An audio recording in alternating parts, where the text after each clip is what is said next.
দেখতে পাচ্ছেন যে গাড়ি বের করা হচ্ছে এবং আমরা যেমনটা বলছিলাম এরই মধ্যে বিভিন্ন মাধ্যম থেকে আমরা জানতে পেরেছি ডাকাত দলের সদস্যরা আত্মসমর্পণ করেছে এবং তাদেরকে সম্ভবত এই পুলিশের গাড়ি সেই গাড়িতে করে তাদেরকে বের করা হচ্ছে। আমরা চেষ্টা করছি সেই ছবি দেখানোর জন্য আমরা দেখছি যে পুলিশের একটি গাড়ি এবং গাড়ির ভিতরে ঠিক আমরা কালো গাড়ি যার ফলে দেখা যাচ্ছে না ঠিক ভিতরে কারা। আমরা সামনে পুলিশ এবং পিছনে র্যাবের গাড়ি দিয়ে তাদেরকে কর্ডন করে নিয়ে যাওয়া হচ্ছে এবং যেটা শুনতে পাচ্ছি যে ডাকাত দলকে আসলে এই মাত্র এখান থেকে নিয়ে যাওয়া হচ্ছে এবং তাদেরকে এখান থেকে তাদেরকে পুলিশ সদস্যরা ধরে নিয়ে গেছে এবং আমরা নিশ্চিত হয়েছি যে মূলত ডাকাত দলের সদস্যদেরকে এখান থেকে নিয়ে যাওয়া হচ্ছে। এখন পর্যন্ত পুলিশ সদস্যরা আসলে আমাদেরকে আইন শৃঙ্খলা বাহিনীর সদস্যরা এখন পর্যন্ত নিশ্চিত করেননি। আমরা আরেকটি গাড়ি দেখতে পাচ্ছি, যদিও এটি পুলিশ কর্মকর্তাদের গাড়ি, তারাও এই বহরের পাশে যাচ্ছেন এবং র্যাব সদস্যদের গাড়ি দেখছি, পুলিশ সদস্যদের গাড়ি দেখছি। আমরা চেষ্টা করছি পুরো ঘটনার সারসংক্ষেপ জানার জন্য। কারা গেল আসলে? কাউকে উদ্ধার করা হয়েছে? আমি কথা বলার চেষ্টা করব। আমরা চেষ্টা করছি আসলে পুলিশ সদস্য বা এখানকার স্থানীয় যারা আইন শৃঙ্খলা বাহিনীর দায়িত্বে রয়েছেন তাদের সঙ্গে কথা বলবার। আমরা একটু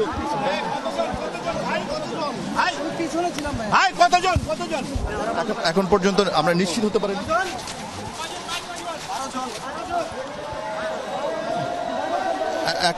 এখন পর্যন্ত আসলে ঠিক কতজন সদস্য আত্মসমর্পণ করেছে কিন্তু কয়জন ডাকাত সদস্য ছিলেন সেই তথ্য আসলে এখনো পুলিশের পক্ষে নিশ্চিত করা যায়নি।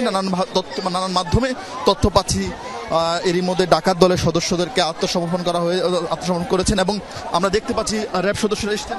আমরা একটু কথা বলবার চেষ্টা করছি। র্যাবের কর্মকর্তারা রয়েছে।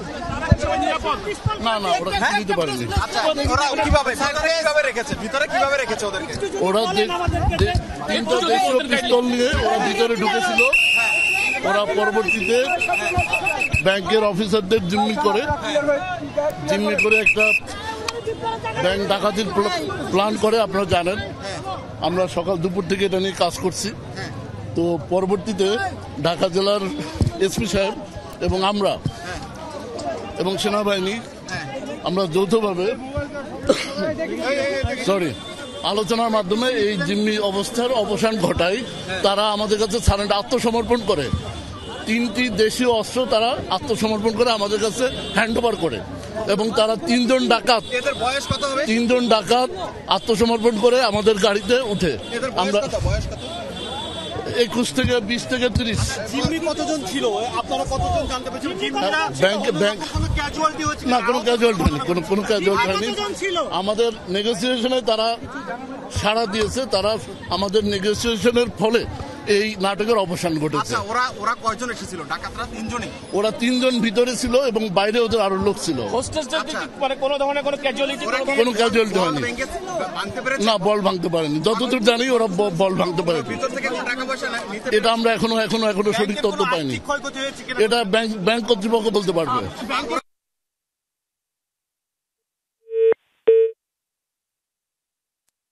টাইমটা আমরা ঠিক এক্সাক্ট বলতে পারবো না। এটা আপাতত এটা তাদের বিরুদ্ধে আইনগত ব্যবস্থা প্রক্রিয়া বলছিলাম কর্মকর্তার সঙ্গে। তিনি বলছিলেন এখানকার ঘটনা এর মধ্যে যারা ডাকাত দলের 3জন সদস্য ছিলেন এবং সেই 3জন সদস্য আত্মসমর্পণ করেছে এবং সেই আত্মসমর্পণের পর তাদেরকে এখান থেকে অ্যারেস্ট করে নেওয়া যাওয়া হয়েছে এবং তাদেরকে গ্রেফতার করা হয়েছে। তাদের বিরুদ্ধে আইনগত ব্যবস্থা নেওয়ার কথা বলা হচ্ছে। তবে ঠিক কতজন নির্বাহী কতজন সরকারি কতজন ব্যাংক কর্মচারী ছিলেন সেই বিষয়ে তিনি তথ্য জানাননি। তবে সবাই ভালো আছেন সেই তথ্য তিনি নিশ্চিত করেছেন এবং মোট তিনজন সদস্য তাদেরকে এরই মধ্যে গ্রেপ্তার করে পুলিশ তাদেরকে এখান থেকে নিয়ে গেছেন। সেই ছবি হয়তো আপনারা কিছুক্ষণ আগে পেয়েছেন। আমরা চেষ্টা করছি ব্যাংকের ঠিক কাছাকাছি যাওয়ার এবং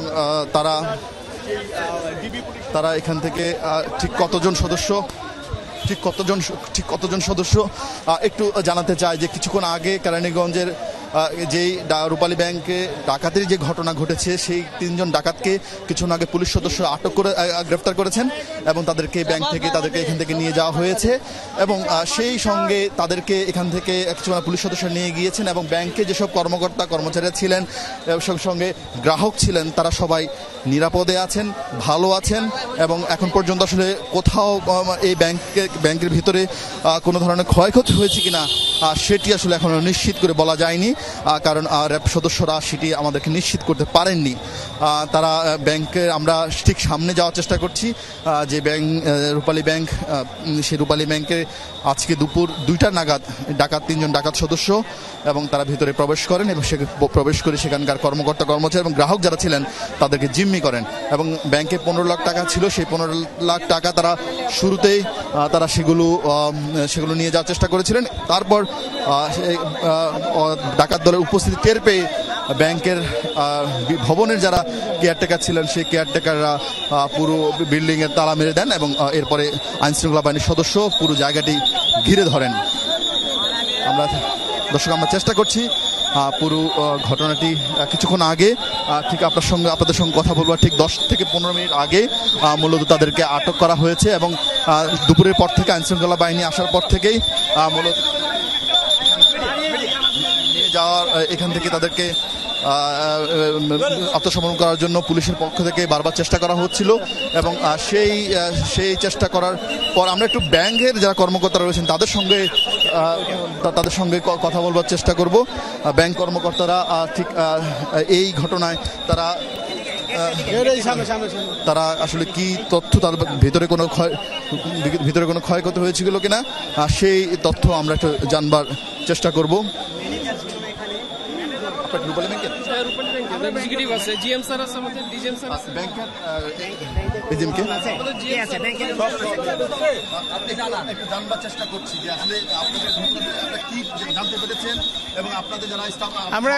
আমরা এখনো কিছু জানিনি, প্রশাসন আমাদেরকে জানাবে।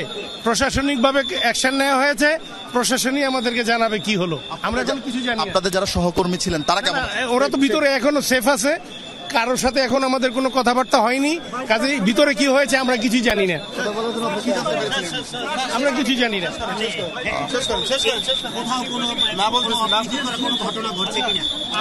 ভিতরে কি হয়েছে আমরা এখনো জানি না। না, আমরা কোনো শব্দ পাইনি। না না না না না।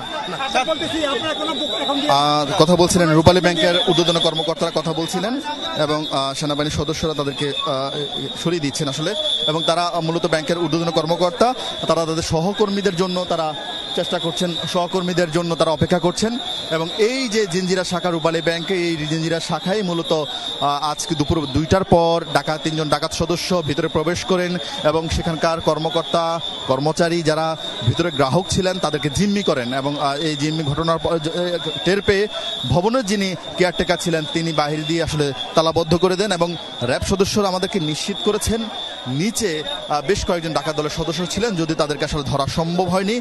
খুব স্বাভাবিকভাবেই তারা সেখানে মানুষের উপস্থিতি টের পেয়ে তারা এখান থেকে সরে গেছে এবং এই কিছুক্ষণ আগে যখন আপনাদের সঙ্গে কথা বলছিলাম তার মধ্যেই প্রায় আধা ঘন্টা আগে তাদেরকে বিকালের পর থেকেই মূলত যৌথ বাহিনীর পক্ষ থেকে যারা ডাকাত দলের সদস্য ছিলেন তাদেরকে আত্মসমর্পণের জন্য তাদের সঙ্গে যোগাযোগ করার চেষ্টা করা হচ্ছিল। এরপর তারা এক পর্যায়ে তারা আত্মসমর্পণ করেন এবং তারা আত্মসমর্পণ করে কিছুক্ষণ আগে তাদেরকে আটক করে নিয়ে যাওয়া হয়েছে এবং পুলিশের পক্ষ থেকে, র্যাবের পক্ষ থেকে আমাদেরকে নিশ্চিত করা হয়েছে যে এরই মধ্যে তাদের বিরুদ্ধে আইনানুগ ব্যবস্থা নেওয়া হবে এবং ব্যাংকের ভেতরে কোনো ক্ষয়ক্ষতি হয়েছে কিনা কিংবা কোনো টাকা লোপাট হয়েছে কিনা এখন পর্যন্ত আসলে সেটা নিশ্চিত করা যায়নি। আমরা ব্যাংকের কর্মকর্তাদের সঙ্গে কথা বলার চেষ্টা করেছিলাম, তারাও আসলে তাদের সহকর্মীর জন্য তারা অপেক্ষা করছেন এবং তারা ভেতরে গিয়ে তারপর তারা কথা বলবেন। আমরা সেনাবাহিনীর ঊর্ধ্বতন কর্মকর্তারা এসছেন, তারা নিঃসন্দেহে এই পরিস্থিতি পর্যবেক্ষণ করে বা পরিদর্শন করে তারা গণমাধ্যমে তাদের অবস্থান বক্তব্য পরিষ্কার করবেন এবং ভিতরে যেহেতু এখনো বলা হচ্ছে যে ভিতরে যারা কর্মকর্তা কর্মচারী ছিলেন কিংবা গ্রাহক ছিলেন তাদেরকে এখনো বের করা হয়নি।